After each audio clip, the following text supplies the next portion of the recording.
Pedro siempre llega tarde. ¿Te gusta el café? Sí, me gusta mucho. Tomo café y escucho música. Hoy me levanto muy temprano. I now have a passive vocabulary of around 400 words. I'm going to have my first real conversation with a person in about half an hour. Hola. Hola, Bali. Mañana.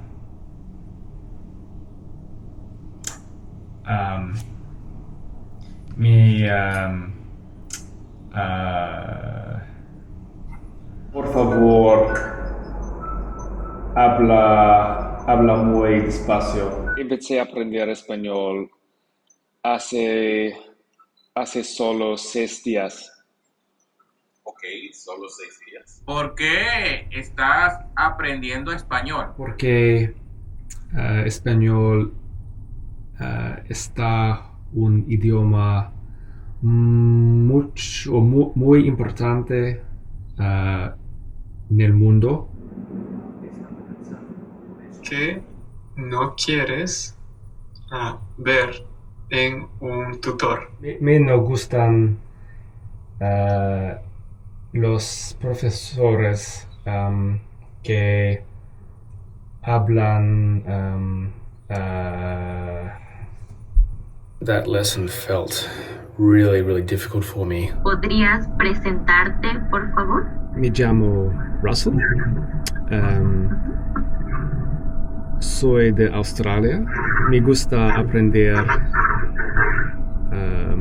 idiomas. Por eso estoy aprendiendo español. En Australia hay muchas personas que hablan solo en uno idioma. Es solo una conversación pequeña. Yo soy Andrés de México. México, ¿qué haces aquí? En Bali. Sí. Trabajo en línea. The next week is going to be really intensive. ¿Has estado anteriormente en un país hispanohablante? Fue en España solo 2 días, creo. Trabaja en un crucero como músico. De un mismo país hay diferentes. What I'm doing today is spending 5 or 6 hours just listening to Spanish.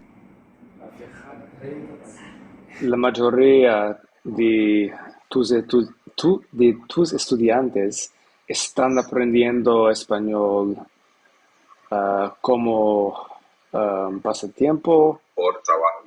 Siempre aprendo palabras en una oración, en oraciones reales. ¿Y puedes hablar del tu clima también? En este momento en Bali hace un frío inusual.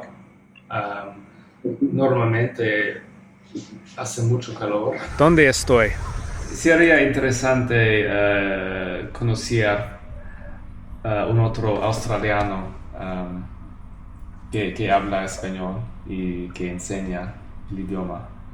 Sería interesante para mí. La mayoría de tus estudiantes son principiantes o avanzados o adultos, niños, adolescentes. Un poco de todo. La mayoría adultos, tengo algunos niños. ¿Cuál es tu método para aprender un idioma? Se puede encontrar listas de palabras organizadas según la frecuencia. Hoy me gustaría mucho tener una conversación contigo. ¿Podrías darme tu opinión de mi nivel? Yo diría que ya intermedio, ¿vale? O sea, el A1 y el A2 lo has pasado, para mí. Entonces estás en un nivel intermedio, ¿vale? Un nivel con una conversación muy buena, que entiendes, que hablas, que conoces bastante palabras muy bien. Quizás B1.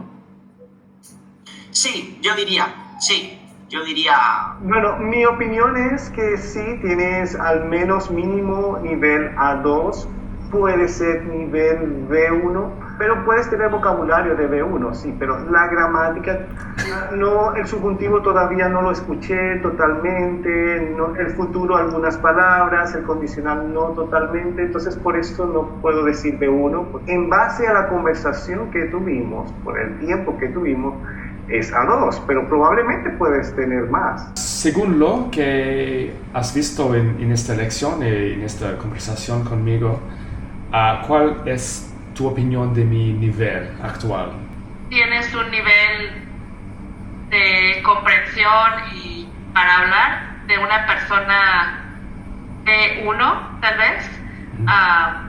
Nunca utilizaste inglés, es decir que yo fácilmente diría que estás en un nivel B1, B2, B1, sin duda, con gramática de nivel B2. Hola a todos y bienvenidos a mi vídeo. Hace 3 semanas no podía ni entender ni hablar español. Nunca lo había estudiado. Pero ayer pude tener una conversación de media hora con 4 profesores diferentes, hablando solo en español. En este vídeo voy a explicar mi proceso para aprender un nuevo idioma y cómo alcancé un nivel de conversación muy rápido. Por cierto, en este momento estoy en Bali, en Indonesia. No hay ninguna conexión entre Bali y el español, pero para mí es simplemente un lugar genial para escapar del invierno en Australia y enfocarme y trabajar un poco. Y bueno, vamos a empezar. Let's start by talking about the level of Spanish that I achieved. For the purposes of this video, I'm using the well-known Common European Framework of Reference, 6 levels of language ability from A1 to C2. Even before beginning this project, I had planned to spend the final day being assessed by several professional Spanish teachers. I wanted to get the most objective and accurate assessment possible. I chose 4 qualified teachers from italki based purely on availability, and after telling them about my project, I spoke with each of them for half an hour entirely in Spanish. When all was said and done, 3 of these teachers said that my Spanish was at a B1 level, and the 4th teacher said that I was at A2 level, but very close to B1. So looking at these 4 assessments together, I think it's reasonable to say that I've reached a lower B1 level. Some elements of my Spanish were higher than B1, others were definitely lower, but overall, in terms of my ability to communicate face-to-face, I'm at B1. In other words, I've reached the intermediate or threshold level. I'm conversational, but I still have a fair bit of work to do before I reach fluency. And that's an important point I want to make. I'm not fluent in Spanish yet, and I'm not claiming to have reached fluency in 3 weeks or anything like that. Most language experts agree that real fluency starts at the B2 level, a level where you can talk about pretty much any topic that isn't too technical or abstract. Before I can reach that level, I need to consolidate my B1 grammar and vocabulary and fill in any gaps in knowledge that I skipped over at the A1 and A2 levels. In my opinion, my speaking ability could best be described as inconsistent. At times, I was able to use some pretty complicated constructions at a comfortable B1 level, where I sounded close to fluent. El problema más grande por un principiante no es la gramática, en mi opinión, es el vocabulario, porque sin un cierto número de palabras es imposible hablar. But at other times, I was still making elementary A1 or A2 level mistakes, or struggling to recall very basic words. Entre 10 y 15. 15, es 15. 15. 10 y 15. Sí, 15. 15. No es 10 y 5. No es 15. It's also important to note that measuring language ability through a face-to-face conversation can be a very subjective process. Different teachers prioritize different things. One teacher might focus on your correct use of grammar, while another teacher might be more interested in your ability to get your point across, even if you make a few mistakes. Also, your performance can vary wildly in conversations with different people, and even within one conversation with the same person. Through pure luck, you might only talk about subjects that you know really well. That's why I wanted my level to be assessed through multiple conversations with multiple people. Overall, I'm very happy with the level I reached. I've built a foundation in the language, and I can have genuine conversations on a variety of topics. Now, the real journey begins, firstly to fluency, and ultimately to mastery. Let's talk now about the method I used to achieve these results. On day 1 of this project, I was on a plane, 2 planes actually, for 8 hours traveling to Bali. As I didn't have access to the internet, I brought a couple of books with me to read on the plane, a Spanish phrase book and a Spanish grammar book. My first goal was to understand the phonetic system of the language. In other words, I wanted to be able to look at any word and immediately know what it should sound like. I began by reading about the phonetic rules of the language and tried as best as I could to speak different words and phrases out loud. Of course, it's impossible to fully understand pronunciation without hearing the language. And as I was going through this material, I started to have a lot of questions, which I wrote down for later when I would have access to the internet. After about 3 hours, my brain got really tired and I felt like I was just trying to shovel information in without context. I didn't manage to read either book in its entirety, but I did skim through both of them, reading chapters or sections that I found interesting. So I'm not sure how much grammar or vocab I really absorbed. However, I do think I got a pretty good theoretical grounding in the phonetic system of the language, which I was ready to start practicing with the next day. From days 2 to 5, I focused on developing clear pronunciation and absorbing vocabulary, syntax, and grammar through reading and listening to dozens of short, simple stories. I used ChatGPT to create very basic stories, starting with only the 50 most frequent Spanish words. By definition, the most frequent words in a language are the ones that come up all the time. By starting with these, I was able to start learning the building blocks of everyday Spanish very efficiently. I read these stories out loud to practice my pronunciation, and I also reread each story silently several times. I thought that Lee was the name of a person in the story. Turns out it's actually a verb. These ChatGPT stories were all different, but they drew on the same basic pool of words. In this way, I was getting repeated exposure to the same vocabulary in varying contexts. Once I could read these stories with good comprehension, I introduced the next 50 words, again in order of frequency. So now, ChatGPT was creating stories using the top 100 most frequent words, which automatically included the 50 I had already encountered. By repeating this process over and over again, I steadily built upon my knowledge and started to develop a large passive vocabulary. I also used Google Translate and a website called TTS Maker to play audio of the text that I was reading. I usually began by playing the audio at a slower than normal speed, anywhere from 50 to 80%. And I listened to each story many times in a row, gradually increasing the speed once I could follow along with what was being said. My aim was to let the language itself teach me the language. I avoided translations as much as possible, relying on context to infer the meaning of unknown words. As I was going through these stories, I would ask ChatGPT to explain a word, sentence, or grammar point to me only when I couldn't figure it out myself. On day 2, I had my first lesson with a Spanish teacher, but I spoke only in English. I had some questions about pronunciation that I wanted to get answered as early as possible. Buenas noches. Should I learn the Spanish pronunciation? Or should I learn like South American? Is there a proper correct version? No, it's not necessary. Okay. So every time I see CI or CE, I just pronounce it like gracias, gracias. On day 4, I started putting together a little script that I would use for my first conversation. This script consisted of about 30 questions and 30 answers, covering the most basic information about my life, my name, where I live, what I do for a living, etc. These were all sentences that I could logically predict someone would say to me or ask me during an initial conversation.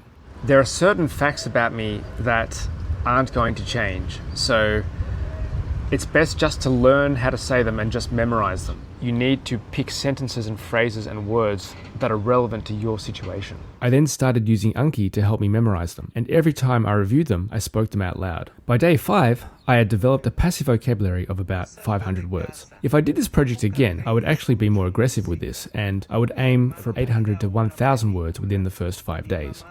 The next stage of my project was focused on 3 things: having many short basic conversations with online teachers, memorizing a large number of useful words and sentences, and continuing to absorb the language through reading stories and articles at the A2 to B1 level.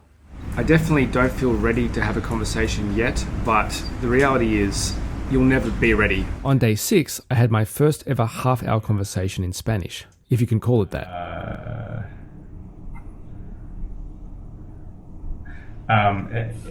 Esta es mi primera conversación.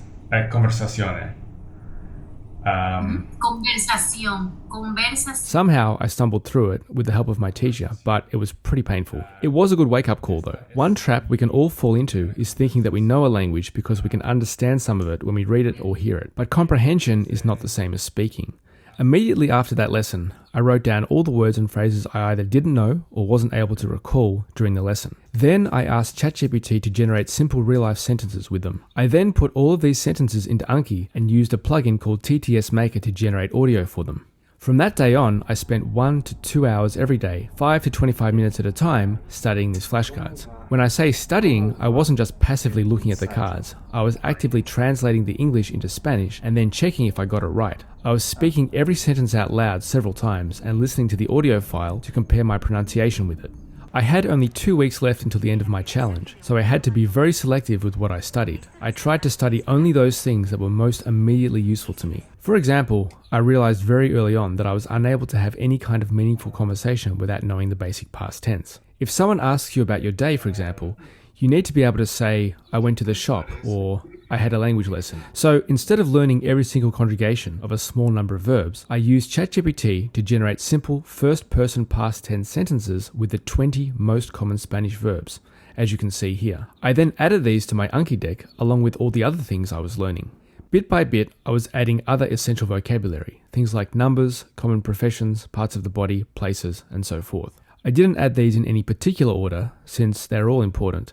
I just tried to get through them all as soon as possible. I also learned a bunch of functional phrases such as, how do I say X in Spanish, or what does that word mean, or please speak very slowly. Memorizing phrases like these ones is a really underrated and useful way to improve your conversational ability. In this 7-day period, I had a total of 10 lessons with online teachers, at least 1 lesson every day and sometimes 2. Each lesson was either 30 minutes or 60 minutes in length, and I forced myself to talk only in Spanish. At the start of every lesson, I asked my teacher to write down all the words and sentences I didn't know as we were going. After every lesson, I used ChatGPT to create very simple real-life sentences using those new words and grammatical constructions, which I then put into Anki, practiced and memorized before the next lesson. In this way, I was able to build upon every conversation, making a lot of mistakes, but fixing most of them before the next conversation. By this time, I had developed a passive vocabulary of over 1,000 words. I started to read a large number of short descriptive articles. Whenever I found any random topic that interested me, be it in science, current events, history, or something else, I used ChatGPT to write a short article on that topic at an A2 or B1 level. In this way, reading a lot of Spanish became quite fun because I was reading about topics that I actually found interesting. After reading each article, I would ask ChatGPT to explain any new words I encountered. From day 13 onwards, I started to incorporate a lot more listening practice into what I was doing. I had a few days where all I did was watch videos in Spanish and study flashcards. In this last week, I was trying to get beyond just surviving in conversations. I wanted to sound as fluent as I could. In the first 2 weeks, I'd spent a lot of time learning new material to a point where I could use it. Now I wanted to be able to use the material I already knew, but more smoothly and convincingly. I focused on 5 or 6 topics relevant to my life, including my job, my experience as a musician, and my language learning journey, and I went a bit deeper into them. I put together short essays about these particular topics, and I read them multiple times, both silently and out loud, every day. Another priority was reducing the long gaps in my conversation that had been happening a lot in weeks 1 and 2. Up to this point, while studying my flashcards, it had usually been enough to say a sentence once or twice just to make sure that I knew it. In week 3, however, I would often speak a sentence out loud 5 or 6 times in a row, each time trying to say it faster and more smoothly. Es un idioma hermoso. Es un idioma hermoso.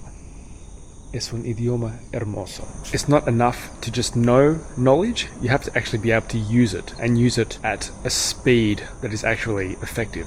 Outside of these adjustments, the 3rd week was quite similar to the 2nd week. Every day, I continued to study vocabulary and sentences based on my most immediate needs and on what I needed to learn from the previous lesson. From day 15 until the end, I averaged 1 hour-long conversation per day, up to 2 hours of flashcard study per day, and 2 or 3 hours of listening and or reading per day. In this final phase, at times I felt like things were starting to come together and that I was really starting to get good.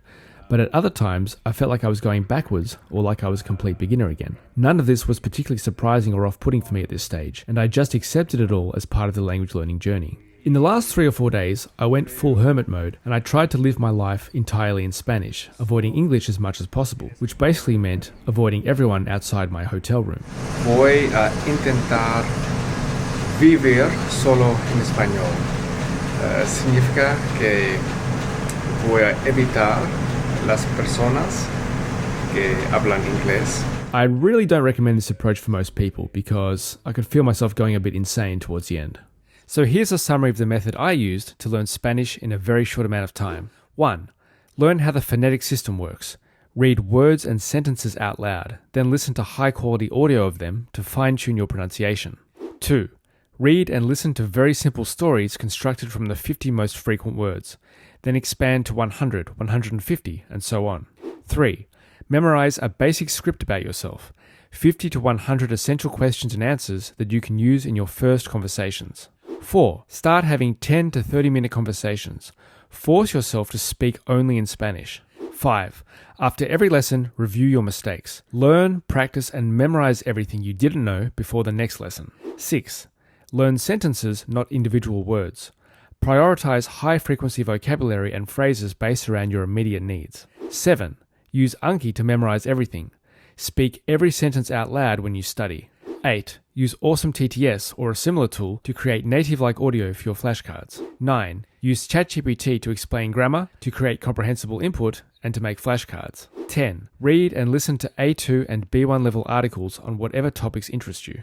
11. Pick 5 to 6 specific topics relevant to your life, for example your work, hobbies, or passions, and get really good at talking about them. All up, this project took around 100 hours of study. I don't really count day 21 because that was more of an assessment day. So let's say 20 days with about 5 hours of study per day. 5 hours might seem on the low side, but I think it's accurate. Each day, I set aside about 3 hours in the morning and another 3 in the evening for learning Spanish, but realistically, I was actually doing about 5 hours of genuine focused work. When I was studying Anki flashcards, I was usually fully engaged. But when I was in front of my laptop, I often got distracted, jumping between watching videos in Spanish and English, then playing a few games of chess, then going back to studying, and so on. I was also trying to have a bit of a holiday in Bali at the same time, and I had a couple of lazy days where I only did about 3 hours of study. So I think that 5 hours is a fair estimate, and I also think that it was the right amount for me. On day 21, my brain felt fine, and I felt like I could have maintained the same intensity for at least a few more weeks. So to summarize this entire process and this entire video in one sentence, I managed to achieve a B1 conversational level in Spanish with 100 hours of work by memorizing 1,000 sentences and having 20 conversations. I'm extremely fortunate to be able to spend 3 weeks uninterrupted working on a learning project, and I realize that not everyone has that opportunity. But you don't have to do this exactly the same way that I did. You could take those 100 hours and spread them out over a longer period of time, let's say 3 or 4 months. If you adopt some or all of the techniques that I used, there's no reason why you can't reach a similar or even a better level than what I achieved, especially if you already know some Spanish. This has been a very long and detailed video, and it's taken me a few months to put it together. So thanks a lot for joining me on this journey and for watching this video. As always, I'm happy to hear about your progress with Spanish or whatever language you're learning. So please let me know in the comments. So thanks for watching, and I'll see you next time. Hasta luego. Felicidades por aprender mi idioma natal con tanta pasión. Creo que para mí es muy bonito ver que las personas están interesadas en aprender y tú lo hiciste muy bien y te deseo mucha suerte para seguir mejorando tu español. Sí, muchas gracias.